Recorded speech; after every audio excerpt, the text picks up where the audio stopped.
किसान आंदोलन पूरे देश में चल रहा है और अखिल भारतीय कांग्रेस कमेटी ने, हम सब ने ये प्रण लिया है कि हम अपने अन्नदाताओं के मान सम्मान के लिए, भविष्य की पीढ़ियों के जीवन पोषण को बचाने के लिए हर संभव मदद करेंगे।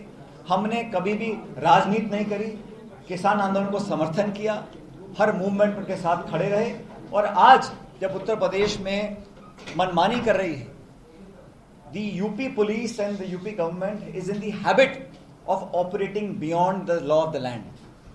ये आज की बात नहीं है, पिछले 4.5 साल में लगातार UP government they have shown that they want to act beyond the law of the land.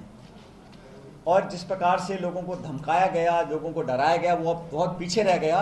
कल के बाद ये बात बिल्कुल स्पष्ट हो चुकी है कि भाजपा की सरकार और भाजपा पार्टी नहीं चाहती कि किसान फले फूले आगे बढ़े। इसलिए कांग्रेस पार्टी उसकी भर्त्सना करती है, उसको कंडेम करती है और हम उम्मीद करते हैं कि न्यायिक जांच हो, दोषियों को सजा मिले, मुआवजा दिया जाए, सरकार माफी मांगे और भविष्य में इस प्रकार के हिंसा को कोई अंजाम ना दे सके। इस प्रकार का कदम भाजपा की सरकार उत्तर प्रदेश और केंद्र सरकार को उठाना चाहिए। केंद्र की सरकार को अब 7.5 साल हो गए और लगातार देश में चुनौतियां बढ़ती चली जा रही हैं। इस देश में जितनी अराजकता, जितनी अनएम्प्लॉयमेंट, जितनी महंगाई आज है, शायद पहले कभी नहीं थी। पेट्रोल डीजल 100 रुपये पार कर गया, गैस का सिलेंडर 950 रुपये में है, ग्रामीण क्षेत्रों में रोजगार नहीं है, छोटे उद्योग ठप पड़े हैं, पढ़े लिखे लोग दर दर भटक रहे हैं, नौजवानों को जो उम्मीद थी वो सब खत्म हो गई, मध्यम वर्ग परेशान है, छात्र परेशान है। सबसे खतरनाक बात यह है कि इस देश में जो वातावरण बना है वो टकराव का, हिंसा का, इस प्रकार के वातावरण को निर्मित करने के लिए जो जिम्मेदार हैं वो आज सत्ता में काबिज है। इसलिए हम लोग चाहते हैं कि आने वाले समय में जो राजनीतिक चुनौतियां हैं उसका सामना करने के लिए न सिर्फ हमारी पार्टी, हमारे सहयोगी दल मिलकर काम करें। केंद्र सरकार ने पिछले 7.5 साल में नाना प्रकार के बहाने दिए, digital India, stand up India, Swachh India, fit India, make in India, इतने नारे दिए, लेकिन धरातल पर कारगर कुछ नहीं हो सका है। आज हम आइसोलेट हो रहे हैं अंतर्राष्ट्रीय स्तर पर, हमारे पड़ोसी से झगड़े बढ़ रहे हैं, अंतर्राष्ट्रीय प्लेटफॉर्म पे हमारी छवि गिरी है। बावजूद उसके लगातार इश्तिहार छापकर, मार्केटिंग कर अपनी पीठ थपथपाने का काम केंद्र सरकार कर रही है। लेकिन इन मुद्दों पर कांग्रेस पार्टी को घेरेगी।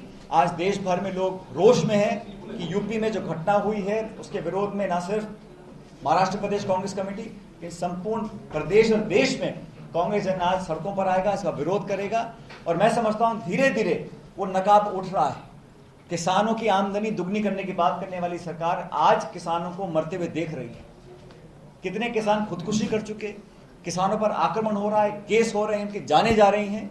इस सब से बचने के लिए हम सब नौजवानों से अपील करना चाहते हैं कि आए, सामने साहस से लड़ें और राजनीतिक लड़ाई राजनीतिक माध्यम से लड़नी है।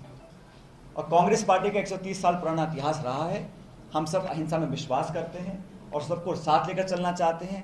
लेकिन इनकी जो कारगुजारी रही है, चाहे गुजरात में ड्रग्स का पकड़ा जाना हो, चाहे किसानों पर लगातार आक्रमण हो, चाहे इकोनॉमी का मिसमैनेजमेंट हो, सिर्फ खोखले वादे दिए गए, लोगों के खातों में पैसे आएंगे, 2 करोड़ रोजगार मिलेंगे, ये सब बातें अब लोग जनता पूछना चाहती है।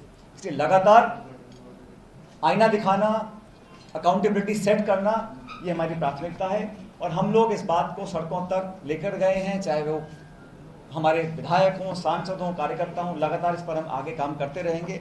लेकिन आज मुझे दोबारा मैं रेखांकित करना चाहता हूं, इस देश का किसान भाजपा को रिजेक्ट कर चुका है।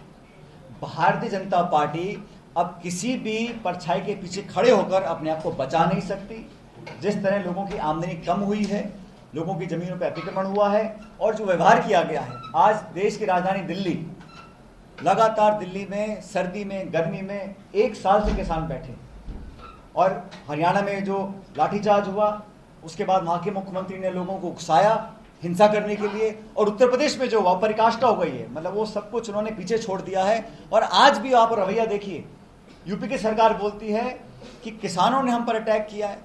मैं कहता हूं सरकार के वक्तव्य को परे छोड़ दीजिए, एक जुडिशियल जांच हो, सच्चाई के तह तक हम लोग पहुंचे और जल्द से जल्द लोगों को सजा मिले जो दोषी हैं। और इस प्रकार के अगर हम किसी से मिलना चाहते हैं, हाथरस में घटना हुई थी, उस समय राहुल गांधी जी प्रियंका गांधी जाना चाह रहे थे, तमाम पुलिस लगा दी गई थी। कल रात को अगर प्रियंका जी वहां जाके लोगों से मिलना चाहती हैं तो उसमें क्या बुराई है? और कानूनी कोई प्रावधान नहीं है। धारा 144 में 4 लोगों से कम जा सकते हैं। प्रियंका जी सिर्फ 3 लोग जा रहे थे, बिना किसी वारंट के, बिना किसी दस्तावेज के उनको रोका गया, इलीगली अनकॉन्स्टिट्यूशनल को डिटेन किया गया। मैं समझता हूं उससे ज्यादा डरी हुई सरकार कोई नहीं हो सकती जब एक महिला नेता को किसी के गांव जाने से रोका जाए। पूरी पुलिस लग गई, छावनी बना दिया पूरे इलाके को। ये सहमे हुए हैं, डरे हुए हैं, लेकिन इस देश का किसान सच्चाई समझ चुका है और कांग्रेस पार्टी हमेशा किसान के साथ खड़ी थी, खड़ी है और खड़ी रहेगी। देखिए, सत्ता में बैठे लोग कुछ भी बोल सकते हैं, लेकिन एक राजनीतिक कार्यकर्ता के नाते मेरी जिम्मेदारी है, कहीं पर हादसा हो जाता है, किसी का दुख बांटना है, आंसू पहुंचने हैं, सांत्वना देनी है, ये तो मानवता हमारा अधिकार है एज ह्यूमन बीइंग। अगर आप वहां पे जाके कुछ पॉलिटिकल भाषण देते हैं, उकसाने की बात करते हैं, तो आप कार्रवाई करिए। लेकिन आज छत्तीसगढ़ के मुख्यमंत्री को हवाई पट्टी पे लैंड करने की परमिशन नहीं दी है, पहली बार हम देख रहे हैं। 144 कहाँ लगा है? लखीमपुर में। लखनऊ में हवाई पट्टी, अभी एयरपोर्ट है। भूपेश बघेल जी के हवाई जहाज को लैंड करने की परमिशन ना देना, पंजाब के उप मुख्यमंत्री को लैंड करने की परमिशन ना देना, ये कहाँ का कानून है भाई? और ये सब मुख्यमंत्री हैं, उप मुख्यमंत्री हैं, ये कोई हिस्ट्री शीटर नहीं है, ये कोई गैर सामाजिक तत्व नहीं है, ये जिम्मेदार लोग हैं। अगर वहां कोई जाता और ऐसी कोई घटना होती जिससे पुलिस एक्शन ले सकती, लीजिएगा। लेकिन प्रियंका गांधी 2 लोग साथ जा रहे हैं पैदल पैदल उस गांव में उनसे मिलने के लिए, क्या खतरा है उनको वहां पर? उनको गले लगाना, जो दुख हुआ है, जिसका 22, 23, 25 साल का बच्चा मरा है, उसकी मां के आंसू नहीं पहुंचे चाहिए हम लोगों को। इसमें बीजेपी, कांग्रेस, समाजवादी पार्टी क्या है? वहां पे जाए, उनकी मदद करें। मैं तो कह रहा हूं खुद वहां जाना चाहिए मुख्यमंत्री जी को, वो भी जाए वहां पर। घटना हुई है ना, किसी की मौत हुई है, इससे बड़ा कुछ नहीं हो सकता। एक होती है मारपीट, एक होता है दंगा, किसी की जान चली गई है, उस व्यक्ति के घर में मातम है, उसको गले लगाने में क्या कानून टूट रहा है? और ये काम वही कर सकते हैं जो घबराए हुए हैं। तो मुझे लगता है उत्तर प्रदेश सरकार अब एक्सपोज हो चुकी है, में राजनीति नहीं है। ये तो हम सबका एक फर्ज है एक इंसान के नाते, और ये पहली बार नहीं हुआ है। यूपी सरकार का रिकॉर्ड आके देख लीजिए आप, उनका जो कार्यशैली है वो बिल्कुल इसी प्रकार की है। आज मैं इस देश की बात कर रहा हूँ, इस लोकतंत्र की बात कर रहा हूँ। ये जो हमने 70 साल में संस्थाएं पैदा हुई हैं इस देश में, ये ऐसे नहीं हुई, बहुत कुर्बानियां हुई हैं। उनका अगर कोई उन संस्थानों की जड़ों को खोखला कर रहा है, इतने बड़े राष्ट्रीय सुरक्षा के मुद्दों पर कोई जवाबदेही नहीं है, तो ये पॉलिटिकल पार्टी से एक बड़ा मुद्दा है। मैं उस मुद्दे को छेड़ने के लिए यहाँ पर आया हूँ।